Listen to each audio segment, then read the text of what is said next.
I wrote a script for this, but whatever. I'm not gonna follow it. I'm just gonna say whatever I feel like saying.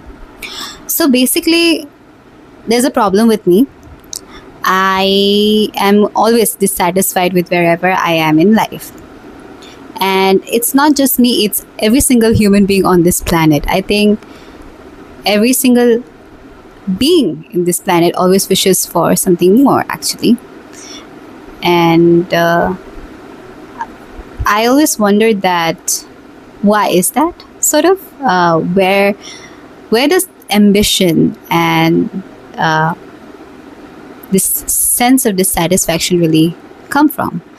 And also realizing that like my relationship with it has evolved over time, and the level of maturity that I have today with it is different than what I had when I was 16 or even 20. So I just kind of wanted to explore it in this video today.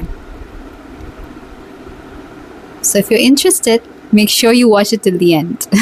That's all I would wish for. So basically, I think my parents were great parents, and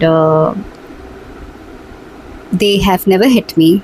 They have never really truly like raised their voice against me or something like that. I was really loved as a child, and they really appreciated me as well.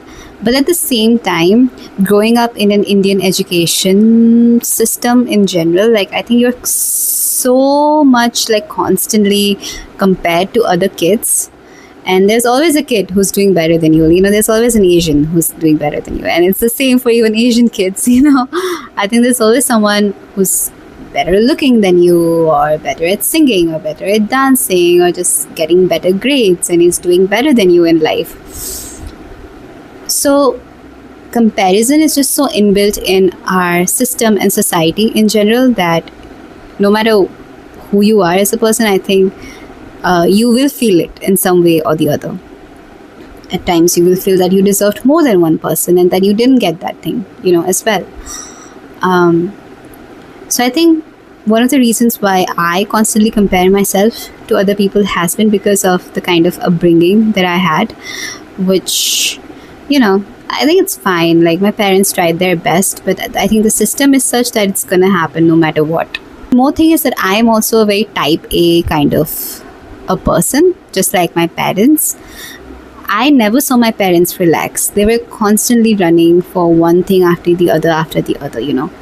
Like once they bought a car, then they wanted a house, and then like both of them, you know, I remember my father studying for his promotion, and while we were very young, I still have that imagery in my head that he would like lock himself up in a room and study while we were in another room watching TV and my mom was cooking food or something like that. Then when my mom wanted to go for her PhD, I think my father kind of supported her. You know, my mom used to be in Guwahati. We were back in Nagaon at that time, and my father would, you know, cook and stuff, and then she would stay in Guwahati for some days to just prepare for her thesis and everything. So that's how they managed. So you see, both of them never gave up on their careers, even after being married and having kids and everything, and I'm glad that they didn't. That's why they were never like stage parents kind of, and they never were fulfilling their dreams through us. They really let us be who we are. But seeing those two people up close, like those two kind of personalities, like I think I became that kind of a person as well. I cannot relax. I always wanted to do something. Like I always want to do something or the other, right? If I'm working, then I'm also writing my script, then I'm also writing an article, or I'm, you know, singing or dancing and making content and like studying for a job switch or whatever it is, you know. Like I'm constantly just running because that's my upbringing. That's what I've grown up doing. So I can never relax.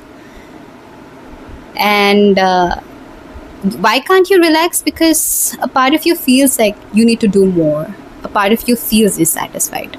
So if you have grown up watching that, of course, you are going to be like that.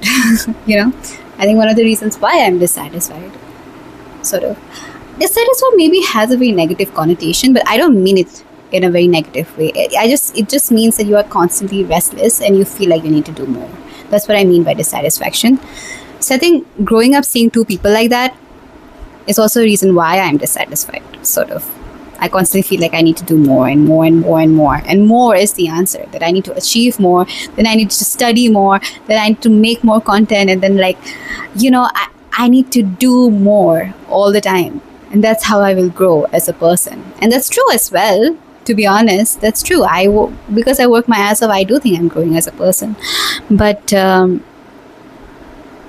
at some point, it's exhausting to be that kind of a human being as well. So I think this is where my dissatisfaction kind of stems from. Then, but the beautiful thing today is that I am not as consumed by my dissatisfaction as I used to be when I was younger. I think I was younger, anything that happened outside, would consume me emotionally, mentally, spiritually, sort of. Like, it would consume my soul and my brain and my heart. And I would always be very, like, up and down with my emotions. But now, I don't have that anymore. I'm very okay with things not going my way. I'm okay with being maybe dissatisfied forever, maybe not achieving something. I'm very calm and collected, and I have a lot of clarity today that I didn't have back then. Even though I'm talking about 2 years ago. I'm 24 and I'm talking about when I was 22. I used to be fucking crazy. But not anymore. And I think that's because my relationship with dissatisfaction has changed fundamentally. I think, first of all, growing up, maturing, maybe my frontal lobe is kind of maturing now, hopefully. I've calmed down because of maybe just normal aging. Also, just taking up as many responsibilities as I had, like, at a very young age, just kind of made me realize that, oh, I'm capable. I can handle life. It's fine. And the third thing is that I now look at dissatisfaction as a good thing. Like, oh, I am dissatisfied, or I'm comparing myself to someone, or I feel jealous. Like, I feel jealous about someone doing well in their life, or whatever it is. All these negative emotions that I feel as a human being is actually a sign of me trying to have growth, at least in that space as a person. Oh, if I feel jealous over someone earning more than me, then, like, oh, that means I want to earn more. And I think that's a sign of, like, where I want to go. Maybe earning more is not a very good example, but whenever I look at anyone on the internet and I feel like, oh, they have that kind of a body that I like, or they're doing so well content wise, or maybe I can do this, or maybe I can do that. Like, rather than, like, being consumed, feeling like, oh, why don't I have anything with my life, and complaining about my life, I kind of look at it more as in a positive attitude. I have more optimism towards it. Like, I feel like, oh, that person is doing so well in their life, and what is exactly working for their content, or what kind of exercises are they doing to achieve that kind of a body, or okay, this person earned this much money, but what were the skills they learned from it? I think that just switch as a person, like, from looking at it from just purely like a negative perspective to just looking at it as like, oh, this is where I want to grow, and this is what I have to do, and let's now focus on the action and just work hard. Just being kind of detached and being like, okay with the dissatisfaction has really helped. Also realizing that it's gonna stay forever. It's kind of a human condition that has no solution. My father, for example, both my mom and dad kind of died dissatisfied, to be honest. Like, my father used to tell me in the last few months, sort of like me and my father were kind of close. So he would talk to me, he would tell me that, after his retirement, like he used to tell me that he worked so much, all his life. Like he, took care of his ailing parents and got married, had kids and everything. He did everything for everyone else. But then he never really got to live for himself or do the things that he really wanted to do, even as a child, like writing poetry or all the creative things that he wanted to do. He was never able to do that. And he was planning to do them after retirement, but he never got the chance to do that.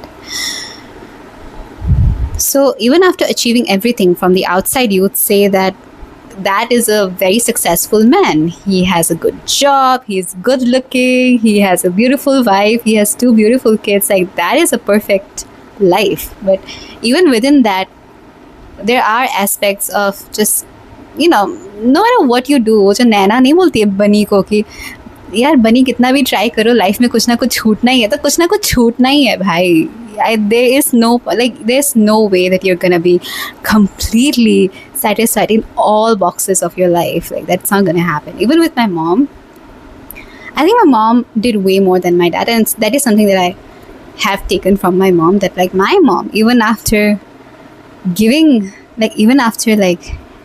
married, giving birth to 2 children, I don't know how she did that, and then having a job. And my father used to have a transferable job, so my father wasn't around as much. So she literally brought us up like a single mother, kind of.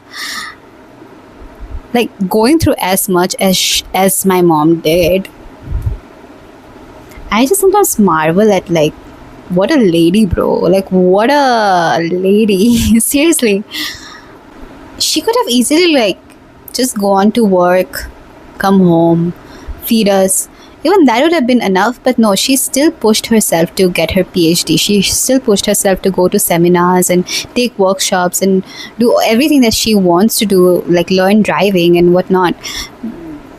And I think because she pushed herself enough, she didn't die with as many regrets as my father did, kind of, because she did live for herself. I think that's why it's very important to live for yourself. And I do think it's important to work hard. But still, she also had some things that were left out. She wanted to do something more for the community that she grew up in, and she wanted to do more for society. Wanted to, build a orphanage or old age home. Like, she had these dreams that she never got to achieve as a person, and that's fine. But I think both of those, just seeing that up close and realizing that, like, no matter what, something will be left in life, something will be always, like, missing, and I'm gonna die with regrets and with guilt. Like, regret and guilt are just emotions, and every single person is gonna die with them. That's just life, and I'm very much okay with that. To be honest, I'm very much okay with all the negative emotions that I have in my life. Elizabeth Gilbert, she is a writer. She wrote Eat, Pray, Love. I think something she said very beautifully is that the most satisfied and grounded human beings in life have space for all kinds of emotions in their life. For the happy emotions, for, like, their joyous, positive, optimistic side, but also for their darkest side. So when you make space for both of them, and you're okay with, like, okay, I like my life right now, but I know that there are things that I'm not being able to do, or I'm not doing these things in a good way. Maybe I'm jealous of this person, or I'm envious of this person. I have some regrets. I wish I did this way. I wish I could go back to the past and do some things differently or whatever. Like, that can coexist. Like, those, like, contradictory things, when they coexist and you're okay with them coexisting, you will be happier. So I think with age and realizing that, okay, dissatisfaction maybe is just direction, where, like, it's just me realizing which direction I need to go with, and also realizing that it's gonna be there even after, like, I will die with them. I will die with regret, guilt, dissatisfaction, but I will also die with a lot of happiness and my family and things that I've achieved. You die with both your achievements and your failures, and that's life. Life is a full package. and you need to be okay with all of it, because if you're not, it just causes unnecessary unhappiness, which I don't want in my life. So yeah, that's it. Like, I'm just more chill about it, to be honest. I'm just like, it's okay, I'm dissatisfied, whatever, it's fine. I think it's just a message for which direction I need growth in, and I will work, I will sing, I will dance, I will make content, I will do whatever I need to do, and I will be kind of dissatisfied, and I'm always going to be dissatisfied, and it's a human condition, and it's fine. It's fine. It's okay. So that's what I feel about it. I don't know if this makes sense, but I hope it did. And if you like this video, make sure to like, share, and subscribe to my YouTube channel. I post a video every single Sunday. And also, on the pinned comment down below, I think I'll link down the Substack article and my Instagram channel, so you can follow me on Instagram, subscribe to my Substack if you want to. And yeah, that's it. Love you. Bye.